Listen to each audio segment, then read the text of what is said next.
Hello friends, मैं दीक्षा चौधरी। स्वागत है आपका हमारे यूट्यूब चैनल संकल्प हमारा में। आज हम बात करने वाले हैं कोशिका के आगे के भागों के बारे में। कुछ भागों के बारे में आपने सेकंड पार्ट में अध्ययन किया, अब उसके आगे के भागों के बारे में हम आज अध्ययन करेंगे। तो आज का पहला जो हमारा भाग होगा वो होगा माइटोकॉन्ड्रिया। तो फर्स्ट हेडिंग हम आज डालेंगे माइटोकॉन्ड्रिया। फर्स्ट हेडिंग है हमारी माइटोकॉन्ड्रिया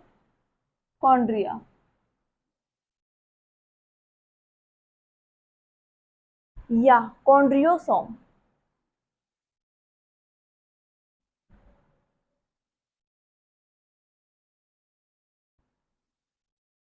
कॉन्ड्रियोसोम, कॉन्ड्रियोसोम के साथ इसे हिंदी में लिखेंगे सूत्र कणिका।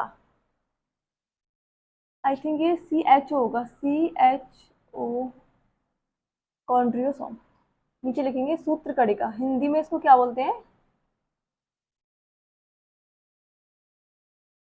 सूत्र कणिका। जो माइटोकॉन्ड्रिया शब्द है वो दो शब्दों से मिलकर बना है। माइटोकॉन्ड्रिया वर्ड जो है वो दो शब्दों से मिलकर बना है। माइटोस प्लस कॉन्ड्रिया, माइटोस प्लस कॉन्ड्रिया, जिसमें माइटोस का मीनिंग है थ्रेड यानी धागे। माइटोस का मीनिंग है थ्रेड यानी धागे। कॉन्ड्रिया का मतलब है ग्रेन्यूल यानी कण। ग्रेन्यूल, ग्रेन्यूल यानी कण, और इसका है धागे।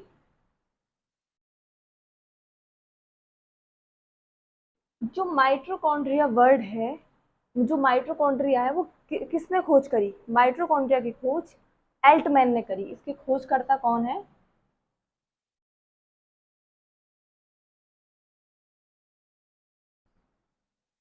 माइटोकॉन्ड्रिया के खोजकर्ता हैं अल्टमैन।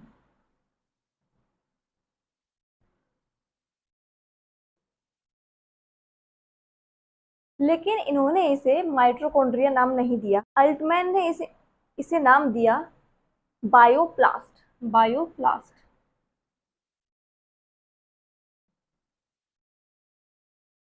बायोप्लास्ट। अल्टमैन जो खोजकर्ता थे उन्होंने इसे माइटोकॉन्ड्रिया नाम नहीं दिया, इन्होंने इसे बायोप्लास्ट नाम दिया। उसके बाद एक वैज्ञानिक आए बेंडा। उसके बाद जो वैज्ञानिक आए उनका नाम है बेंडा।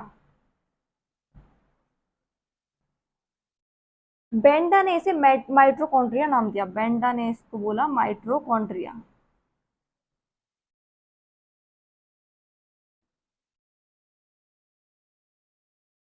दोबारा से एक बार इसे मेरे साथ रिवाइज करिए। माइटोकॉन्ड्रिया शब्द या कॉन्ड्रियोसोम या सूत्र कणिका। जो माइटोकॉन्ड्रिया वर्ड है वो दो शब्दों से मिलकर बना है, माइटोस प्लस कॉन्ड्रिया। इसमें माइटोस का मीनिंग है थ्रेड यानी धागे, कॉन्ड्रिया का मीनिंग है ग्रेन्यूल यानी कण। इसके जो खोज करता है वो है एल्टमैन, जिन्हें एल्टमैन ने इसको क्या बोला? बायोप्लास्ट।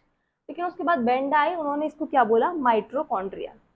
माइटोकॉन्ड्रिया को पावर हाउस ऑफ सेल भी कहा जाता है। माइटोकॉन्ड्रिया को पावर हाउस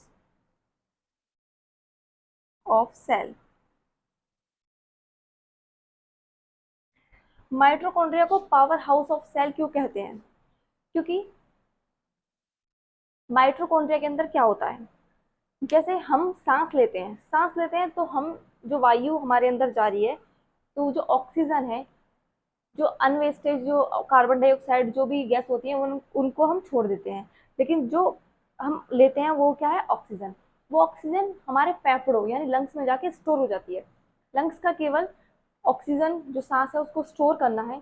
जब उसको स्टोर कर लेते हैं उसके बाद हीमोग्लोबिन, ब्लड में क्या रहता है? हीमोग्लोबिन।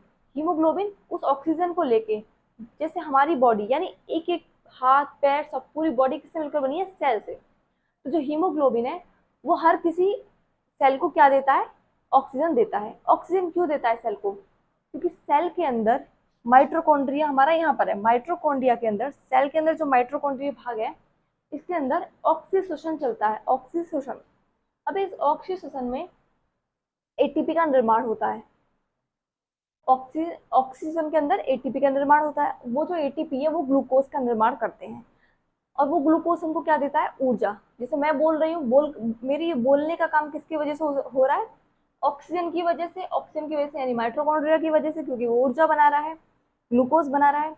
तो ऑक्सीजन सबसे पहले हमारी O2 ऑक्सीजन मिलती है, उसके बाद क्या होता है, क्रेब्स चक्र चलता है। क्रेब्स नाम के वैज्ञानिक थे, उन्होंने बताया, उन्हीं के नाम पर ये इस चक्र का क्या नाम पड़ा, क्रेब्स चक्र। क्रेब्स चक्र चलता है।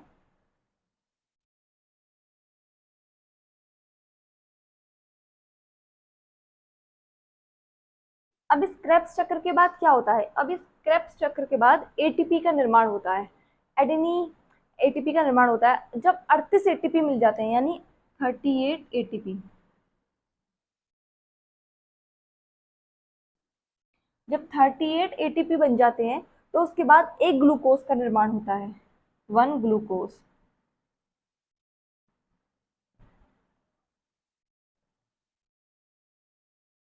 जब O2 मिली, O2 के बाद क्या चला, क्रेब्स चक्र चला, कोशिका के अंदर, माइटोकॉन्ड्रिया के अंदर क्या चला, क्रेब्स चक्र चला। उस क्रेब्स चक्र के बाद एटीपी का निर्माण होगा। जब एटीपी 38 हो जाएंगे, तो उस 38 एटीपी से एक ग्लूकोज का निर्माण होगा। वो जो एक ग्लूकोज हमको फिर क्या देगा, ऊर्जा देगा। इसी प्रकार ग्लूकोज बनते जाएंगे और हमें क्या, ऊर्जा मिलती जाएगी। अब मैं बोल रही हूँ, बोलने के लिए ऊर्जा की जरूरत है, लिख रही हूँ तो लिखने के लिए ऊर्जा की जरूरत है, चल रही हूँ तो चलने के लिए ऊर्जा की जरूरत है। तो ये ऊर्जा किसकी वजह से मिल रही है, माइटोकॉन्ड्रिया की वजह से। अगर माइटोकॉन्ड्रिया ये काम ना करे, क्रेब्स चक्र ना चले, जैसे कोई भी मनुष्य मर जाता है, तो क्या करता है, वो ऑक्सीजन लेना बंद कर देता है। जब वो ऑक्सीजन लेना बंद कर देता है, तो उसके बाद क्या होता है, हमारे माइटोकॉन्ड्रिया में ऑक्सीजन जाना बंद हो जाती है, जिसके बाद क्रेब्स चक्र चलना बंद हो जाता है, और एटीपी बनने बंद हो जाते हैं, इससे ग्लूकोज बनना बंद हो जाता है। उसके बाद ऊर्जा नहीं मिलती। ऊर्जा नहीं मिलती तो हमारे शरीर के अंदर के जो भी अंग हैं और बाहर के जितने भी अंग हैं, ये क्या करते हैं, काम करना छोड़ देते हैं, जिसकी वजह से मनुष्य मर जाता है। इसीलिए सांस की बहुत बड़ी कीमत है मनुष्य जीवन में। एक बार दोबारा से माइटोकॉन्ड्रिया को हम रिवाइज करते हैं। Mitochondria, chondriosome, mitos plus chondria, thread, granule. खोज करता है इसके एल्टमैन, बायोप्लास्ट इन्होंने नाम दिया। उसके बाद बेंडा आए, जिन्होंने इसे माइटोकॉन्ड्रिया नाम दिया। फिर माइटोकॉन्ड्रिया को पावर हाउस ऑफ सेल क्यों कहा जाता है, क्योंकि यही ऊर्जा का निर्माण करता है। अब अगला हम बात करेंगे, पहले से मिटाते हैं।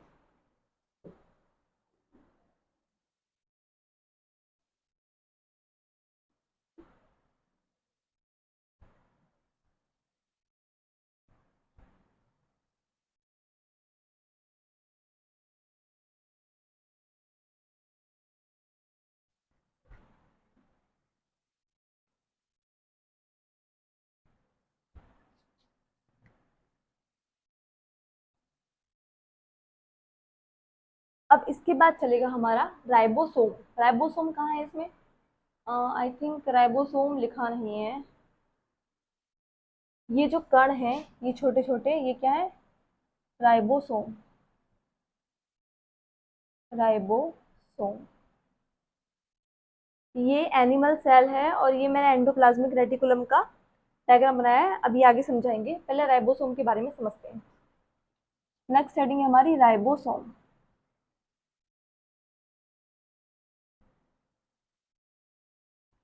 राइबोसोम, राइबोसोम की खोज पहले जंतुओं में किसने करी, जंतुओं में। राइबोसोम की खोज जंतुओं में पैलाडे ने करी, पैलाडे।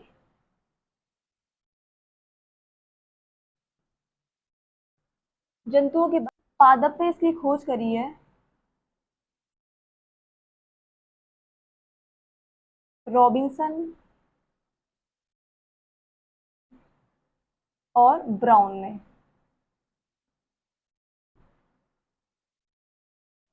जंतुओं में खोज पैलाडे ने करी है, पादप में खोज रॉबिन्सन और ब्राउन ने करी है।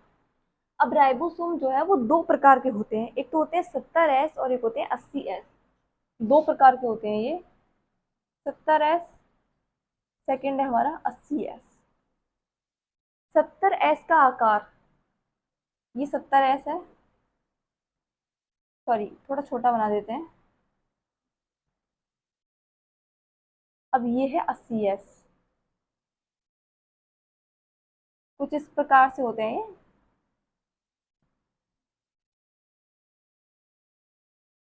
ये है 70s और ये है 80s। आकार से क्या समझ में आ रहा है कि 70s क्या है, छोटे आकार के हैं, तो इसका होगा छोटा आकार।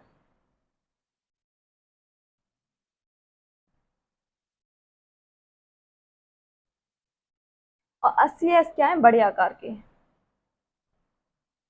बड़ा, बड़े आकार।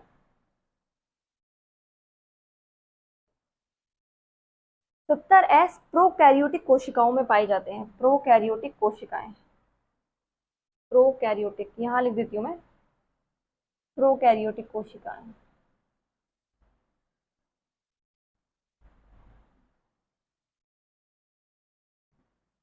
प्रोकैरियोटिक,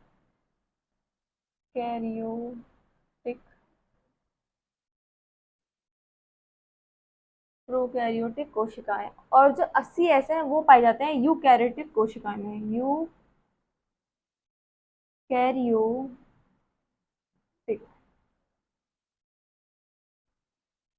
प्रोकैरियोटिक कोशिकाओं में पाए जाएंगे 70s, ये छोटे आकार के होंगे, 80s बड़े आकार के होंगे, यूकैरियोटिक कोशिकाओं में पाई जाएंगी।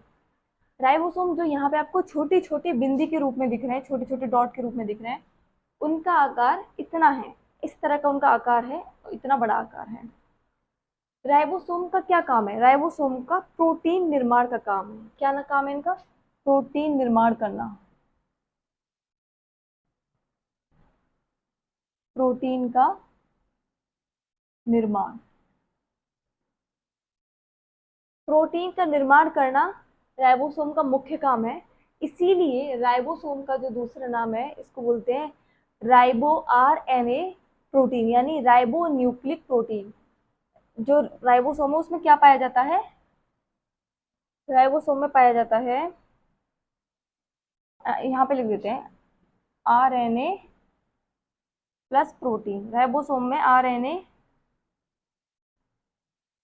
प्लस प्रोटीन पाया जाता है, इसीलिए इसको राइबो न्यूक्लिक प्रोटीन कहते हैं। इसीलिए इसका दूसरा नाम क्या है, राइबो न्यूक्लिक प्रोटीन। एसिड को हटा दीजिए, ribo nucleic protein.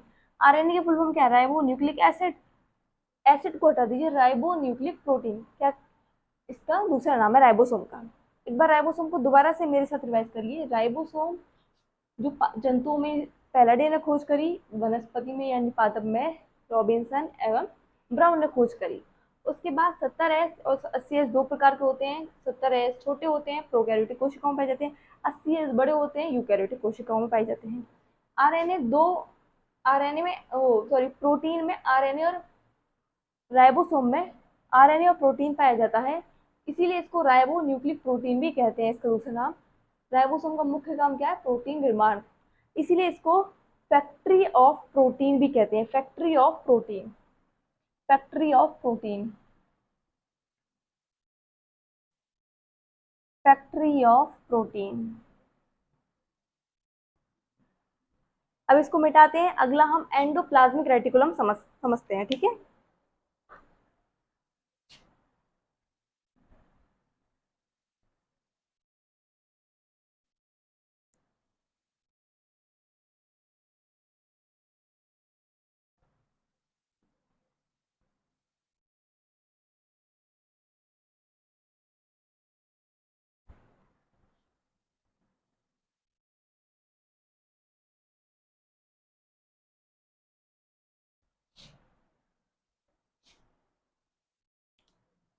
Endoplasmic reticulum,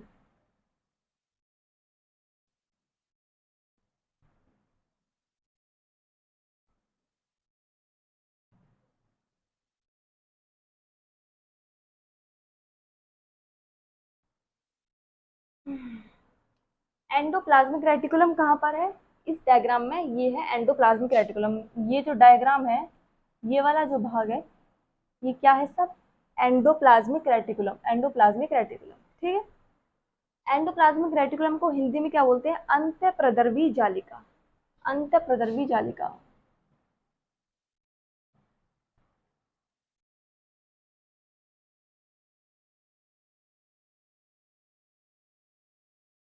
अंतःप्रदर्वी जालिका,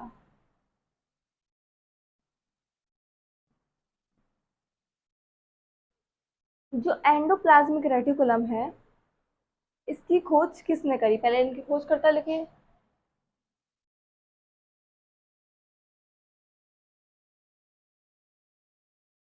जो इसकी खोज करता है वो है KR पॉटर।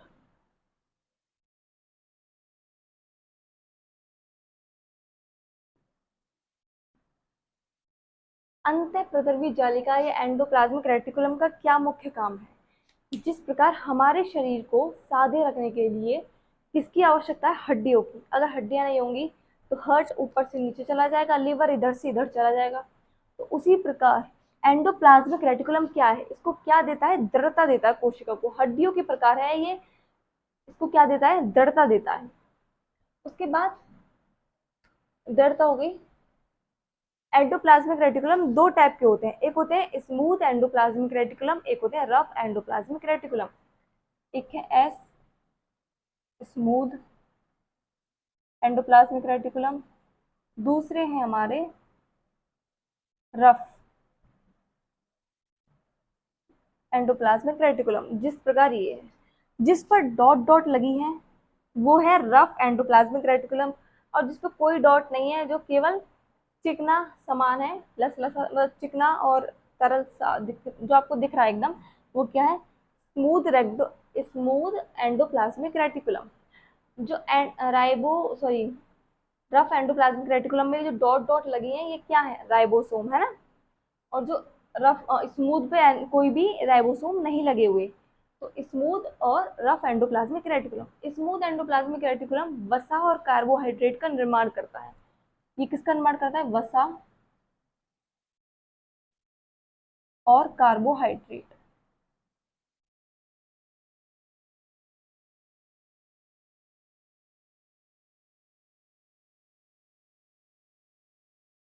वसा और कार्बोहाइड्रेट का निर्माण कौन करता है? Smooth endoplasmic reticulum. उसके बाद रफ एंडोप्लाज्मिक रेटिकुलम से क्या होता है? प्रोटीन का निर्माण होता है, क्योंकि इस पर राइबोसोम लगे, और राइबोसोम का मुख्य काम क्या है? प्रोटीन का निर्माण करना। तो इससे क्या होता है? प्रोटीन का निर्माण।